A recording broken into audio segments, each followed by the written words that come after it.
You, John Fitzgerald Kennedy, do solemnly swear. I, John Fitzgerald Kennedy, do solemnly swear. That you will faithfully execute the office of President of the United States. That I will faithfully execute the office of President of the United States. And will, to the best of your ability. And will, to the best of my ability. Preserve, protect, and defend the Constitution of the United States. Preserve, protect, and defend the Constitution of the United States. So help you God. So help me God.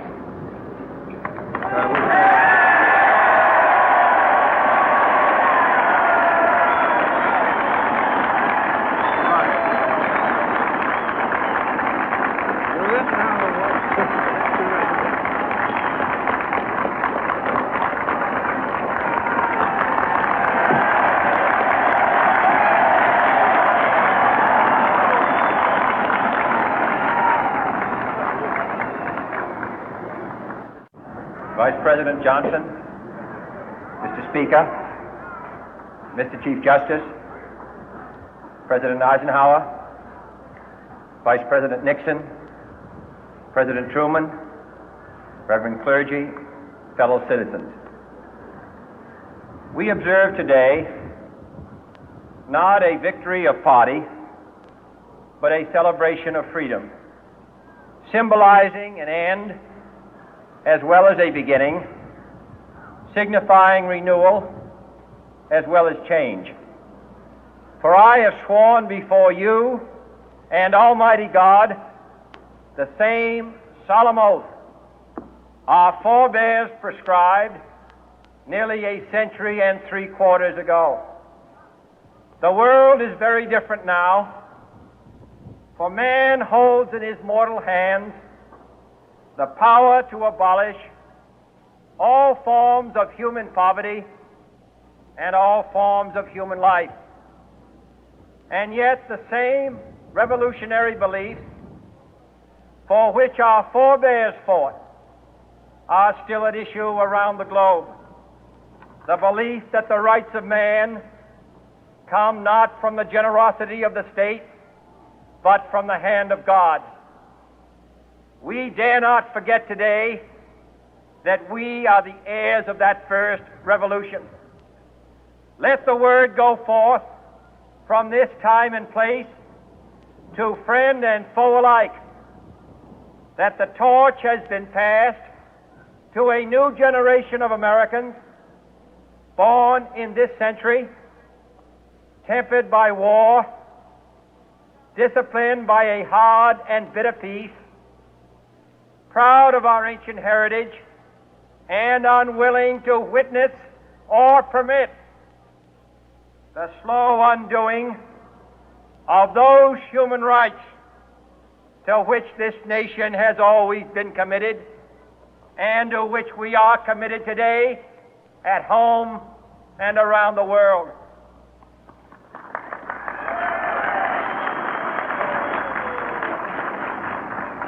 Let every nation know, whether it wishes us well or ill, that we shall pay any price, bear any burden, meet any hardship, support any friend, oppose any foe to assure the survival and the success of liberty.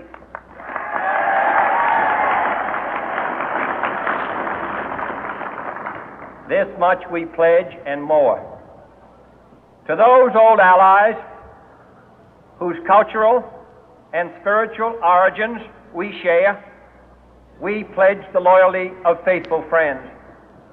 United, there is little we cannot do in a host of cooperative ventures. Divided, there is little we can do, for we dare not meet a powerful challenge at odds and split asunder. To those new states whom we welcome to the ranks of the free, we pledge our word that one form of colonial control shall not have passed away merely to be replaced by a far more iron tyranny. We shall not always expect to find them supporting our view, but we shall always hope to find them strongly supporting their own freedom, and to remember that in the past, those who foolishly sought power by riding the back of the tiger ended up inside.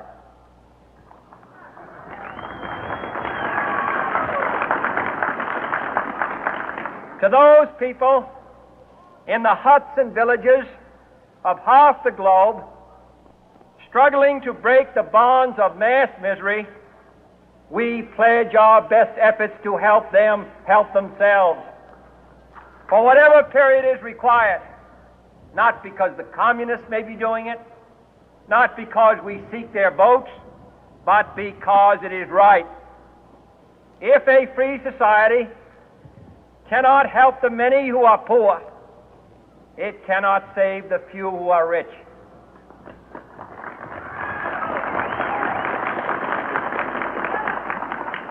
To our sister republics south of our border, we offer a special pledge to convert our good words into good deeds, in a new alliance for progress, to assist free men and free governments in casting off the chains of poverty. But this peaceful revolution of hope cannot become the prey of hostile powers. Let all our neighbors know that we shall join with them to oppose aggression or subversion anywhere in the Americas. And let every other power know that this hemisphere intends to remain the master of its own house.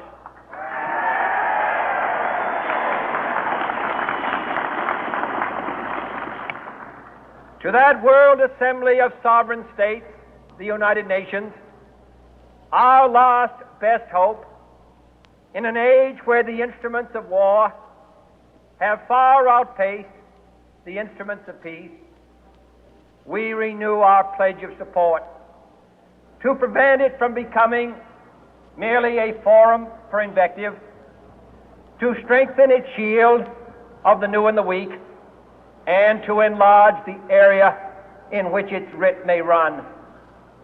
Finally, to those nations who would make themselves our adversary, we offer not a pledge, but a request that both sides begin anew the quest for peace.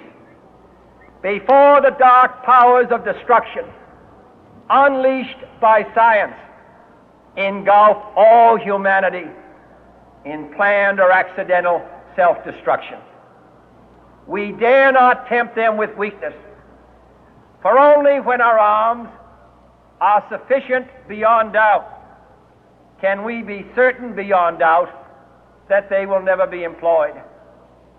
But neither can two great and powerful groups of nations take comfort from our present course, both sides overburdened by the cost of modern weapons, both rightly alarmed by the steady spread of the deadly atom, yet both racing to alter that uncertain balance of terror that stays the hand of mankind's final war. So let us begin anew, remembering on both sides that civility is not a sign of weakness, and sincerity is always subject to proof. Let us never negotiate out of fear, but let us never fear to negotiate.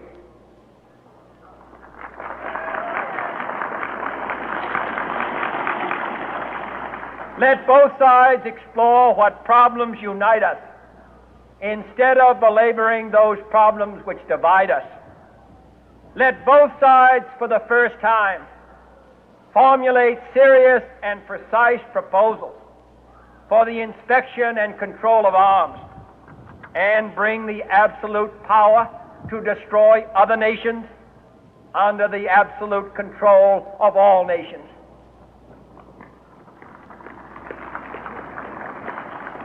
Let both sides seek to invoke the wonders of science instead of its terrors. Together, let us explore the stars, conquer the deserts, eradicate disease, tap the ocean depth, and encourage the arts and commerce. Let both sides unite to heed in all corners of the earth the command of Isaiah to undo the heavy burden and let the oppressed go free. And if a beachhead of cooperation may push back the jungle of suspicion, let both sides join in creating a new endeavor, not a new balance of power, but a new world of law, where the strong are just and the weak secure and the peace preserved. All this will not be finished in the first 100 days, nor will it be finished in the first 1,000 days, nor in the life of this administration, nor even perhaps in our lifetime on this planet. But let us begin.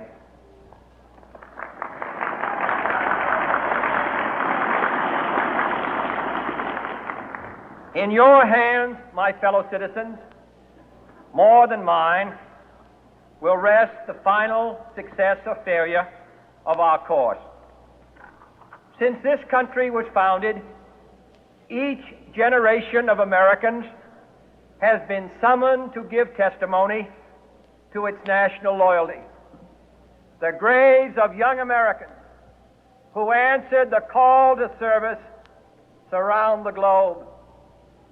Now the trumpet summons us again, not as a call to bear arms, though arms we need, not as a call to battle, though in battle we are, but a call to bear the burden of a long twilight struggle, year in and year out, rejoicing in hope, patient in tribulation, a struggle against the common enemies of man, tyranny, poverty, disease, and war itself.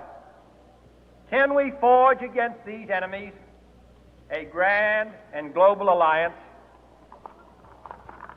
north and south, east and west, that can assure a more fruitful life for all mankind? Will you join in that historic effort?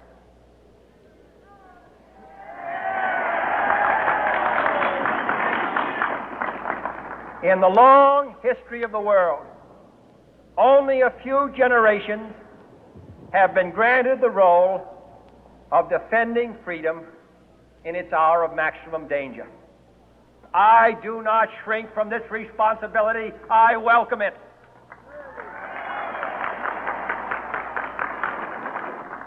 I do not believe that any of us would exchange places with any other people or any other generation. The energy, the faith, the devotion which we bring to this endeavor will light our country and all who serve it.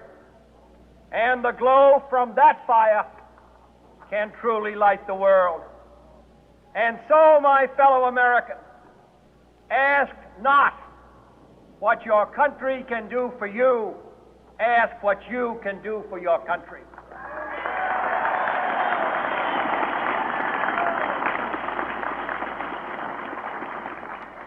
My fellow citizens of the world, ask not what America will do for you, but what together we can do for the freedom of man.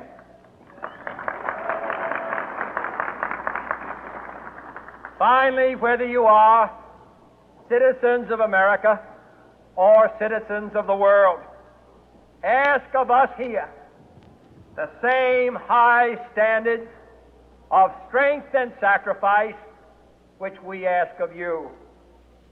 With a good conscience, our only sure reward, with history the final judge of our deeds, let us go forth to lead the land we love, asking His blessing and His help, but knowing that here on earth God's work must truly be our own.